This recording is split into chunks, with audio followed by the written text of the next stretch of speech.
बिस्मिल्लाहिर्रहमानिर्रहीम। अस्सलाम वालेकुम दोस्तों, अवां उस्ताद अब्दुल गफ़ार तहां ॾिसी रहा मुझो यूट्यूब चैनल। दोस्तों एक नए वीडियो सां गॾु तहां जी ख़िदमत में।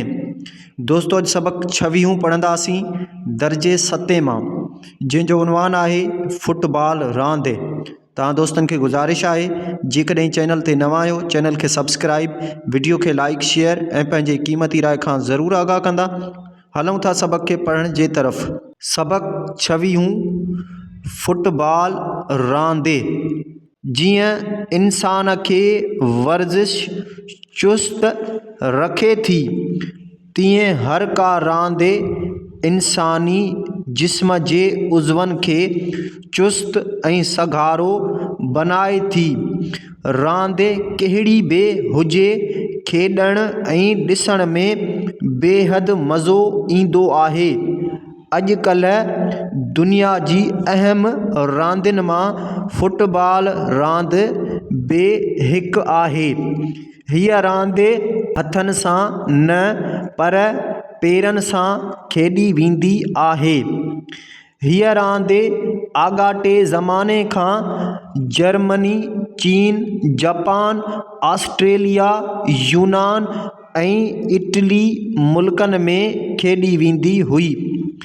दुनिया में फुटबॉल जो वॾो मुक़ाबिलो वर्ल्ड कप हर चोथें साल थींदो आहे, जंहिंखे FIFA federation international football association नाले बैनुल अक़वामी इदारो कराईंदो आहे। उन में केतिरनि ई मुल्कनि जूं टीमूं हिसो वठंदियूं आहिनि। ओलह यूरोप में ब्राज़ील, अर्जेंटीना, जर्मनी ऐं ॿियनि केतिरनि ई मुल्कनि जी हीअ क़ौमी रांदि आहे। हिन रांदि खे दुनिया में सभ खां वधीक ॾिठो ऐं पसंदि कयो वञे थो। फुटबॉल रांदि में 2 टोलियूं या टीमूं थींदियूं आहिनि। हर हिक टोलीअ में 11 रांदीगर थींदा आहिनि। हर टीम जो हिकु गोल कीपर थींदो आहे, जंहिंजो कमु गोल बचाइणु हूंदो आहे। गोल कीपर बॉल हथनि सां पिणु झटे सघे थो। फुटबॉल रांदि जो मैदान 100 मीटर डिघो ऐं 50 मीटर वेकिरो थींदो आहे। पूरे विच ते हिकु लीको मैदान खे 2 भाङनि में विरहाईंदो आहे। मैदान जी चौधारी चिटो अछो लीको निकितल हूंदो आहे। ही लीको मैदान जा दंग या हदूं निर्वार कंदो आहे।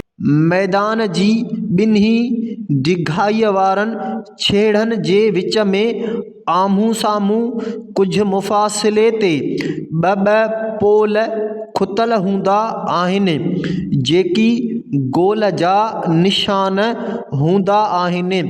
उन्हनि पोलनि जी पोएं पासे ॼारी लॻल हूंदी आहे। कंहिं बि रांदीगर जे थुॾे या मथे सां बॉल गोल अंदरि वियो त उहो हिकु गोल थी वियो। रांदि लाइ मुक़ररु थियल अधु वक़्त खां पोइ रांदीगर पासा मटाईंदा आहिनि। हिन रांदि में हर हिक टीम जो हिकु goal keeper, 2 back, 3 half back ऐं 5 फॉरवर्ड रांदीगर थींदा आहिनि। गोल कीपर, बैक ऐं हाफ बैक रांदीगर गोल जो बचाव कंदा आहिनि, जॾहिं त फॉरवर्ड रांदीगर मुख़ालिफ़ टीम जे गोल ते हमिलो कंदा आहिनि। डी गोल जे वेझो हिकु हद ठहियल हूंदी आहे। जेकॾहिं फॉरवर्ड रांदीगर बॉल खणी डी वारे हिसे में पहुता ऐं खेनि कंहिं ग़लति तरीक़े सां रोकण जी कोशिश कई त उन ते ॾंडु पवंदो। उनखे पेनल्टी किक ॾंड चवनि था। जेकॾहिं कंहिं रांदीगर जो इत्तफ़ाक़ सां बाल खे हथु लॻो त उहो फाउल थी वियो, छो त बाल खे फ़क़ति पेर सां थुॾिबो आहे। अलबत्ता मथे सां पिणु बाल रंडाए सघिजे थो। हथु फ़क़ति गोल कीपर ई इस्तेमालु करे सघे थो। ॼाणी वाणी रांदीगर खे रोकण या टंग आॾो ॾियण जहिड़ी हरकत करण वारे ते बि ॾंड पवंदो आहे। रेफरी जेको रांदि में हिकु जज वारो कमु कंदो आहे, उन जो फ़ैसिलो क़बूलु करणो पवंदो आहे। उहो बेवाजिबी कंदड़ रांदीगर खे चिताव ॾींदो आहे, उनखे पीले रंग जो कार्ड ॾेखारींदो आहे। रेफरी ॾोही रांदीगर खे थोरे वक़्त लाइ मैदान खां ॿाहिरि बि मोकिले सघंदो आहे। रांदि जो फ़ैसिलो मुक़ररु वक़्त में हर टीम जे कयल गोलनि जी ॻणप ते थींदो आहे। जंहिं टीम घणा गोल कया, उहा ई टीम फ़ातिह लेखी वेंदी आहे। जेकॾहिं मुक़ररु वक़्त में कंहिं बि धुर गोल न कयो या गोल बराबरि थिया त अहिड़ीअ सूरत में रांदि जो वक़्तु वधायो वेंदो आहे। अञा बि फ़ैसिलो न थी सघियो त पोइ हर हिकु टीम खे 5-5 भेरा किक हणण जो मौक़ो ॾिनो वेंदो आहे। उन में जंहिं टीम जी गोलनि जो तइदादु वधीक थियो, उनखे खटंदड़ टीम सम्झियो वेंदो आहे।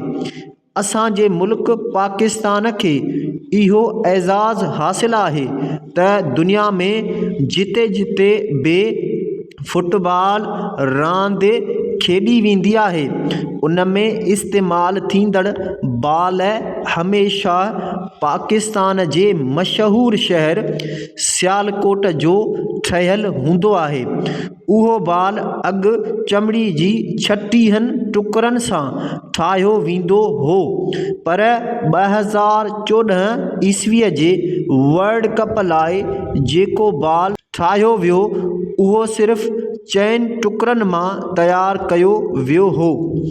पाकिस्तान में हीअ रांदि शौक़ सां खेॾी वेंदी आहे। ख़ासि करे कराची शहर जे लियारीअ वारे इलाइक़े जा माण्हू हीअ रांदि शौक़ सां खेॾींदा आहिनि ऐं उतां केतिराई नामियारा रांदीगर ॿाहिरीं दुनिया जे मुल्कनि में आलमी मुक़ाबलनि में वॾा एज़ाज़ माणे चुका आहिनि।